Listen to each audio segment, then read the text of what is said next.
Hey everybody, this is Beast. Welcome back to my channel. My name is ScottyAllenDay. Well, today we're going to talk a little bit about a really special place in rock and roll's history, and it's also a place that jump-started a lot of people on the other side of the line.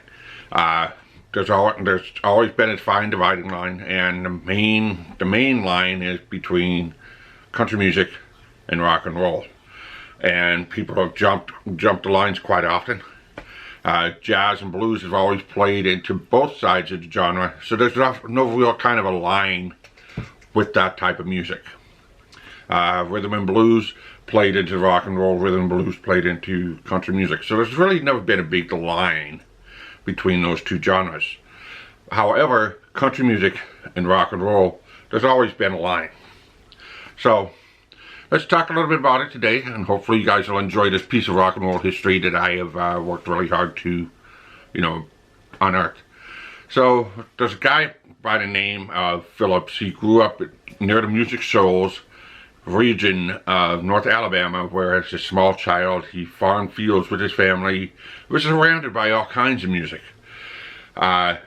His mother played folk songs on the guitar, while he listened to radio broadcasts from the Grand Ole Opry.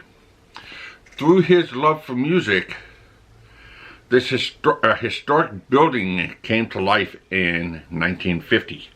Sam Phillips, who at that time he worked as a radio engineer for WREC, an AM talk radio station, and he opened a business called Memphis Recording Service. And it was at 786 Union Avenue in Memphis, Tennessee. In order to make money when the business opened, Phillips would record conventions, weddings, choirs, and even funerals. In June 1950, Phillips and a friend, a local DJ, Dewey, Phillips, who was in no relation, set up their own recording label called Phillips Records. The slogan for that studio was, "We record anything, anywhere, anytime," and he would never turn anybody away that would want to record. The business folded after just one release, Boogie in the Park by Joe Hill Lewis, who at that time was a popular one-man blues band who sold less than 400 copies. Now, keep in mind that this one particular person also ended up with a massive copyright infringement lawsuit. So now Phillips has a large, he basically had a large copyright infringement fine that he had to end up paying. So he has that on top, and he has his debts with his business.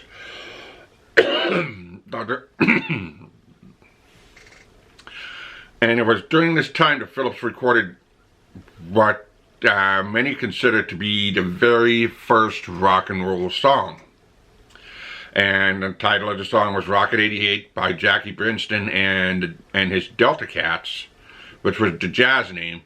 And the rock and roll name for this particular group was actually Ike Turner, Tina Turner's future husband, and his Kings of Rhythm.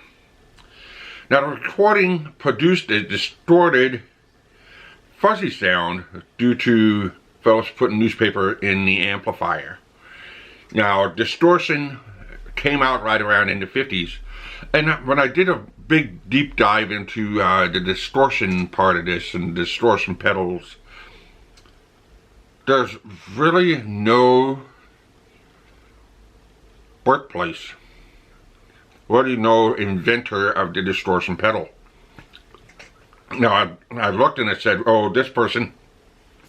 But then the more that I looked, in this recording studio created a distortion. One other person created a distortion. Another band created a distortion. So I guess the distortion pedal for guitars and into amps invented itself. So there's really no founder for the distortion part of a guitar. Now, in early 1952, Phillips again launched his record label, this time calling it Sun Records. Now I'm going by my notes here, and I got to switch pages because, well, I've spent a lot of time putting this thing together. So during his first year, he recorded several artists who had gone on to have very successful careers. Among them were B.B. King, Joe Hill Lewis, Rufus Thomas, and Howlin' Wolf. According to my research, the way Phillips jerry-rigged amplifiers, he might have been like I said, he might have been the inventor of the distortion effect, although it has been reported the first distortion effect was in 1958. That's what I talked about earlier. I'm talking about it again because I didn't realize I put that in there. So in August 1953, fresh out of high school graduation, and the previous June, an 18-and-a-half-year-old Elvis Aaron Presley walked into the offices of Sun Records. Now, this is 3 years after he launched his business. And a legend, a future legend, walks into Sun Records. He aimed to play, now keep in mind, the motto of this prior company is they will, the slogan for the studio is record anything, anywhere, anytime, and they will never turn business away for anyone they wanted to record. And a legend walks into their office, a future legend. He aimed to play for a few minutes of studio time to record a two-sided disc, My Happiness, and That's Where Your Heartaches Begin. In February 1955, Phillips met with Colonel Tom Parker, a man known for his hustling skills as well as his managerial ones. Parker persuaded Phillips that Presley needed a national record label to help him further his career. And after several more months, Phillips agreed to sell Elvis Presley's contract for $35,000. $35,000 to sell off the king of rock and roll. Now, at that time, I would have probably done that too because I had to pay off my debts and I could be able to bring my business back out of the water. And that was a substantial amount of money in 1950. Presley signed a record contract with RCA Victor in November 1955 and left Sun.